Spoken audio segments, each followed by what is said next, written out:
এক ছিল এক লাজুক ছাগলছানা। সবাই তাকে লোজা বলে ডাকত। সে সব সময় ভয় পেত, কোথাও বেরোতে চাইত না। একদিন মাঠে ঘাস খেতে খেতে সে তার বন্ধু গরু আর ছাগলকে বলল, বন্ধুরা, আমি সব সময় লজ্জা পাই, তোমরা কি আমায় একটু দূরে বনের ভিতর বেড়াতে নিয়ে যাবে? গরু হাসল, বলল, চলো না, আজ সবাই মিলে নতুন কিছু দেখি।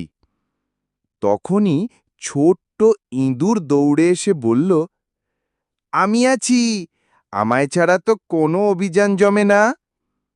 সবাই রওনা হলো। হাঁটতে হাঁটতে তারা পৌঁছালো বনের ভিতরে। সেখানে তারা দেখল হরিণ মুক্তভাবে দৌড়াচ্ছে। কত সুন্দর! লোজা ছাগলছানা মুগ্ধ হয়ে বলল, আহা, যদি আমিও এত সুন্দরভাবে দৌড়াতে পারতাম। ঠিক সেই সময় হঠাৎ ভয়ঙ্কর এক বাঘ গর্জন করে বেরিয়ে এলো। সবাই ভয়ে একসাথে চুপসে গেল। লোজা কাঁপতে কাঁপতে বলল, এখন কি হবে? আমি তো পালাতেই পারব না। বাঘ তখন বলল, আজ আমি কারো শিকার করব, কে আমার সামনে দাঁড়াবে? তখনই চালাক শেয়াল সামনে এসে মাথা নুইয়ে বলল, বাঘ ভাই, এত রাগ করো না। যদি আমাদের বন্ধুদের ভয় দেখাও, কেউ তোমার সাথে খেলতে চাইবে না। তুমি তো জঙ্গলের রাজা, রাজাদের রাগ নয়, দয়া দেখানোই মানায়। বাঘ একটু থমকে গেল।